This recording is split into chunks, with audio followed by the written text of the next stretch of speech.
bienvenue à cette exploration approfondie. Aujourd'hui, on s'attaque à une énigme qui hante encore, l'affaire Jack l'Éventreur. Ah oui, un classique indémodable, si on peut dire. C'est ça, automne 1888, Londres, et Whitechapel est sous terreur. On se base sur les extraits d'un livre assez fouillé sur le sujet, Mhm. et notre mission, c'est de séparer un peu les faits établis des légendes parfois tenaces qui entourent ce tueur insaisissable. C'est fascinant parce que ça demeure vraiment le cold case par excellence, quoi. Oui, oui, un assassin qui surgit de nulle part, on dirait, frappe avec une sauvagerie incroyable, et puis, pouf, il s'évanouit. Voilà. On ne saura sans doute jamais son nom.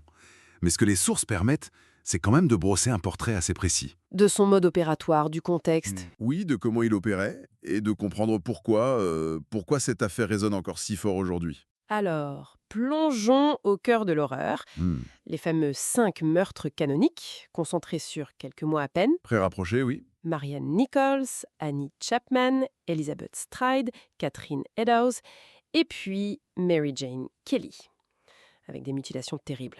Le meurtre de Mary Kelly était particulièrement atroce, c'est vrai.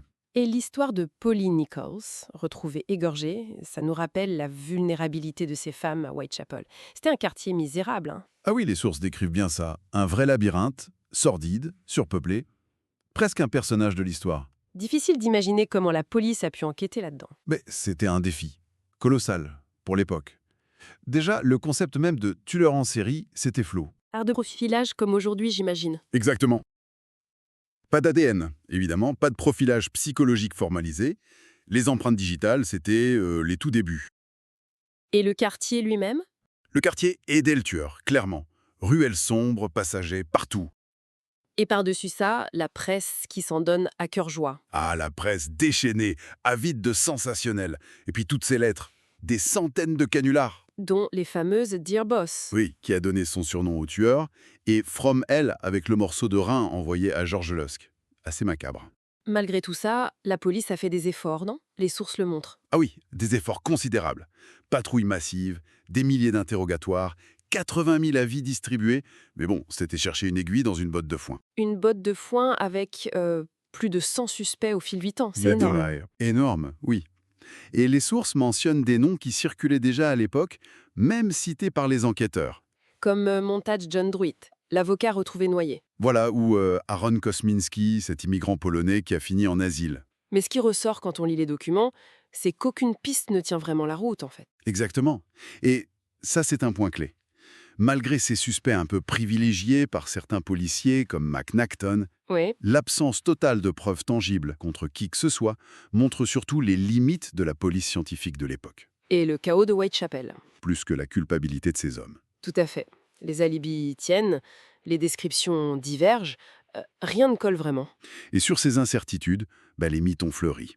Par exemple, cette histoire des connaissances médicales du tueur. Ah, ça c'est un grand débat. Les médecins de l'époque n'étaient même pas d'accord entre eux, c'est ça. C'est ça qui est fou.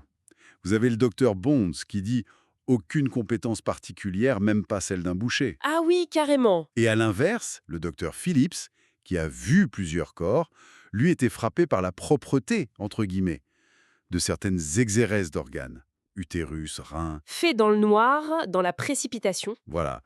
Donc ça suggère une certaine habileté, peut-être apprise comme aide-soignant, employé de morgue, pas forcément un grand chirurgien, quoi. Cette divergence a dû compliquer le profilage, enfin le portrait robot qu'on essayait de faire. Bien sûr, ça a influencé le profil recherché, on oscillait entre le type instruit et l'ouvrier du coin. Et d'autres mythes sont aussi un peu écornés dans les textes.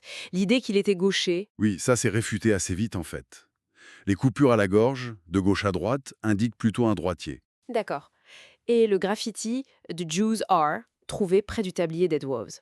Alors ça, les sources sont assez claires. Il est très très improbable que l'éventreur ait pris ce risque. De s'arrêter pour écrire ça à la craie en pleine chasse à l'homme. Exactement. Risque insensé. C'était sans doute sans rapport, une coïncidence, peut-être une tentative de diversion par quelqu'un d'autre. Bon, alors qu'est-ce qui nous reste au final? Une ombre. C'est ça, une ombre. Un individu qui a surgi, tué avec une violence qui allait crescendo, puis disparu après le massacre de Mary Kelly à Milder's Court en novembre 88. Volatilisé. Le profil se dessine un peu, un homme asocial qui connaissait bien le quartier, capable de se fondre dans la masse, peut-être avec une haine des femmes. Mais voilà, pas de nom, pas de visage. Et c'est là toute la portée de l'affaire, je pense, au-delà du mystère non résolu.